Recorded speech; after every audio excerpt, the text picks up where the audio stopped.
आप सभी को प्रेज द लॉर्ड। प्रभु यीशु मसीह के मधुर मीठे नाम में जय मसीह की। खुदा का मैं धन्यवाद करती हूँ कि परमेश्वर ने आज फिर से अपने जीवित कलाम को लेकर मुझे आपके बीच में आने का अनुग्रह दिया।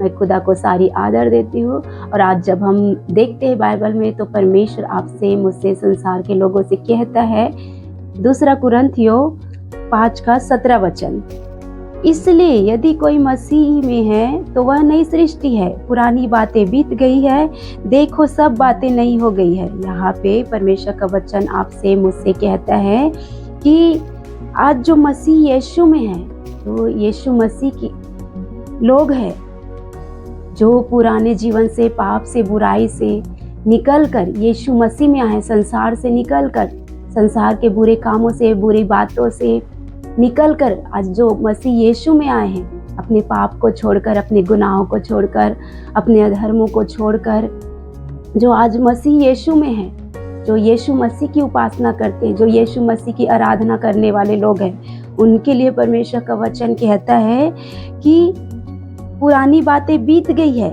देखो सब बातें तुम्हारे लिए नई हो गई है। जो आज मसीह यीशु में जो नई सृष्टि है, उनके लिए पुरानी बातें बीत गई है और सब बातें नई हो गई है। पुराने जीवन का वो पाप, वो गलती, वो गुनाह, वो सब दूर हो गए और सब बातें नहीं। अब वो पुराने जीवन में का जो कर्ज था, जो श्राप था, जो रोग था, जो बीमारी था, जो समस्या था, जो दुख था, जो पीड़ा था, उसके जीवन का हिस्सा नहीं है, क्योंकि अब वो मसीह यीशु में नई सृष्टि हो चुके हैं। तो उनके जीवन में अब वो सारे पापों से छूटकर नई जीवन को पा चुके, नई आशीषों के वारिस हो चुके हैं। यीशु मसीह में नई सृष्टि बनकर यीशु मसीह की जो आशीषें हैं, जो परमेश्वर यीशु मसीह आपको, मुझको देना चाहते हैं, उन आशीषों के वारिस बन चुके हैं। इब्राहिम, इसहाक और याकूब के वो सारी आशीष आज मसीह यीशु में जीवन को जी रहे लोगों के लिए वो आशीषें उनकी हो चुकी है। तो आज परमेश्वर, आगे हम जब देखते हैं यशायाह 43:18 और 19 वचन, अब बीती हुई घटनाओं का स्मरण मत करो, ना प्राचीन काल की बातों पर मन लगाओ। देखो मैं एक नई बात करता हूँ, वह अभी प्रकट होगी, क्या तुम उनसे अनजान रहोगे? मैं जंगल में एक मार्ग बनाऊंगा और निर्जल देश में नदियाँ बहाऊंगा। यहाँ पे परमेश्वर का वचन कहता है, अब पुरानी बीती हुई घटनाओं का स्मरण ना करो। जो तुम्हारे जीवन में जो बीमारियां थी, जब तुम मसीह यीशु में नहीं थे, आप और मैं जब यीशु मसीह में हम नहीं थे, संसार में जीवन को जी रहे थे, नाना प्रकार के पाप, अधर्म, गुनाह, गलतियों में पड़े हुए थे, तो हमारे जीवन में बहुत सारे रोग थे, बीमारी थे, श्राप थे, कर्ज थे, चिंताएं थी, समस्याएं थी। तो जब हम मसीह यीशु के पास आ गए, तो हमारे जीवन के वो सारे बंधन तोड़े जा चुके हैं। जो पीढ़ियों से, बाप दादाओं से हमारे जीवन में जो काम कर रहे होते थे, वो सारे बंधन तोड़े जा चुके हैं। उन श्रापों से हम आज़ाद हो चुके हैं, उन पापों से हम आज़ाद हो चुके हैं, उन रोग बीमारियों से हम छुटकारा पा चुके हैं, क्योंकि यीशु मसीह ने कलवरी के क्रूस पर आपका, मेरा, सबका, सारे पाप, अधर्म, गुनाह, गलतियों को अपने ऊपर ले लिया, सारे श्रापों को, पापों को अपने ऊपर ले लिया और हम सबको आज़ाद कर दिया। अब वो जीवन का वो समस्या, वो परेशानी, वो बीती बात हो चुकी है। इसीलिए यहाँ पे परमेश्वर का वचन कहता है कि अब बीती हुई घटनाओं का स्मरण मत करो। अब उन कामों का, उन बातों का अब स्मरण ना करो, उन रोगों का, उन बीमारियों का, उन चिंताओं का, उन हताशा, उस निराशा का भी स्मरण ना करो, क्योंकि अब तुम मसीह यीशु में नई सृष्टि हो चुके हो, यीशु मसीह की संतान हो चुके हो। तो उन बीती हुई घटनाओं का, उन चिंताओं का, उन डिप्रेशन का तुम स्मरण ना करो, बोलता है परमेश्वर। और प्राचीन काल की बातों पर मन न लगा। अब प्राचीन काल की बात, जो बातें बीत चुकी हमारे जीवन में, जो घट चुकी है, उन बातों को अब हमें स्मरण नहीं करना है मेरे प्रियो, स्मरण नहीं करना है, उसे पीठ के पीछे फेंकना है अब हमें, क्योंकि परमेश्वर का वचन ही कह रहा है कि प्राचीन काल की बातों पर मन नहीं लगाना है अब हमें यीशु मसीह की उस इच्छा पर मन लगाना है कि यीशु मसीह की हमारे जीवन के लिए क्या इच्छा है, क्या मर्जी है। अब हमें पीछे मुड़ के नहीं देखना है, अब हम हमें आगे देखना है कि हमारे लिए परमेश्वर की क्या इच्छा है, हमारे परिवार के लिए परमेश्वर की क्या इच्छा है। जब परमेश्वर यीशु मसीह ने हमें उन पापों से, श्रापों से छुड़ा लिया है, तो अब हमें उन बीती हुई बातों को बिल्कुल भी स्मरण नहीं करना है, उन घटनाओं का स्मरण नहीं करना है। अगर किसी ने हमारे दिल को दुखाया है, हमें शोकित किया, हमें पीड़ा दिया है, तो उन बातों का स्मरण नहीं करना है। ऐसे लोगों को क्षमा करके हमें आगे बढ़ जाना है। और आगे जब देखते हैं, देखो मैं एक नई बात करता हूँ। आज परमेश्वर कहता है, देखो आज मैं एक नई बात करता हूँ आपके लिए, मेरे लिए। हमारा परमेश्वर कहता है कि मैं एक नई बात करता हूँ। और आगे कहता है, वह अभी प्रकट होगी। और कहता है, वह अभी प्रकट होगी।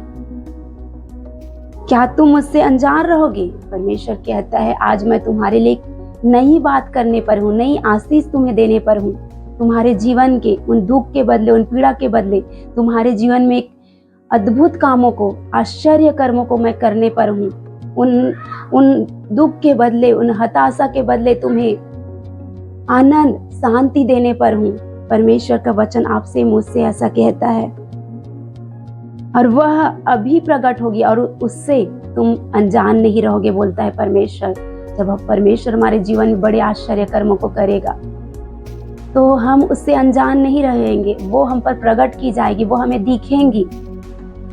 और आगे कहते, मैं जंगल में एक मार्ग बनाऊंगा, मैं जंगल में एक मार्ग बनाऊंगा और निर्जल देश में नदियां बहाऊंगा। हमारा जीवन एक जंगल के समान था। जब हम प्रभु यीशु मसीह को नहीं जानते थे, जब हम दुख में थे, जब हम पीड़ा में थे, जब हम तकलीफ में थे, तो हमारा जीवन एक जंगल के समान था। जंगल में ऊंट कटारे रहते हैं, कांटे होते, सांप बिच्छू होते हैं। जंगल में आनंद नहीं होता है, खुशी नहीं होता है, शांति नहीं होता है। तो उस जंगल के समान हमारा जीवन हो गया था।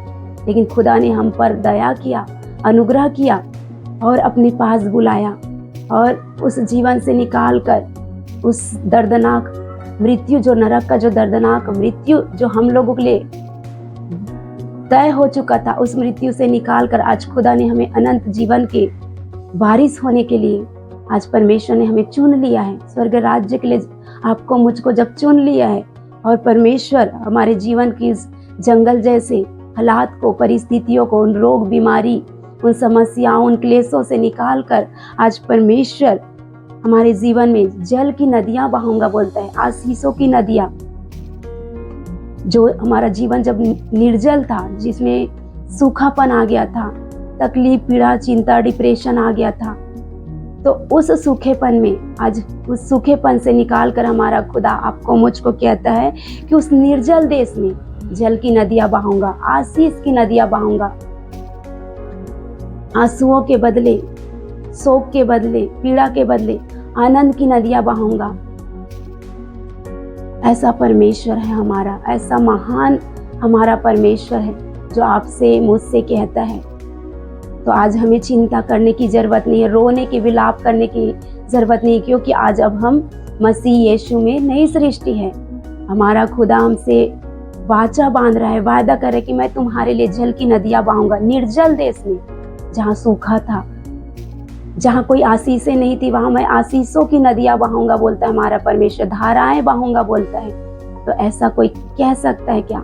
तो आज हमें पुरानी बीती हुई बातों को, पुरानी घटनाओं को स्मरण नहीं करना है। आज जब हम मसीह यीशु में नई सृष्टि हो चुके हैं, तो हमारा सब कुछ बदल चुका है। हमारा जीवन, हमारा उठना बैठना, हमारा चाल चलन, हमारा स्वभाव, हमारा चरित्र, सब कुछ बदल चुका है। और अब हम मसीह यीशु के संतान हो चुके हैं, उनके संगी वारिस हो चुके हैं। तो आज परमेश्वर इस वचन के द्वारा आपको, मुझको बड़े आशीष को दे चुका है हमारा खुदा। तो हमें पिछली बातों को अब नहीं देखना है, पीछे मुड़कर नहीं देखना है। तो खुदा इस वचन के द्वारा आपको आशीष दे, आपके परिवार को आशीष दे, आप सब पर परमेश्वर का अनुग्रह बने और आपके निर्जल जैसे देश में, आपके उस सुनसान उजाड़ देश में, उस जंगल जैसे हालात परिस्थिति में खुदा का अनुग्रह हो। और वो आशीषें जो मैंने पाया, मसीह के प्रभु के लोगों ने पाया, आप सबको भी मिल सके। आप सबको प्रेज़ द लॉर्ड।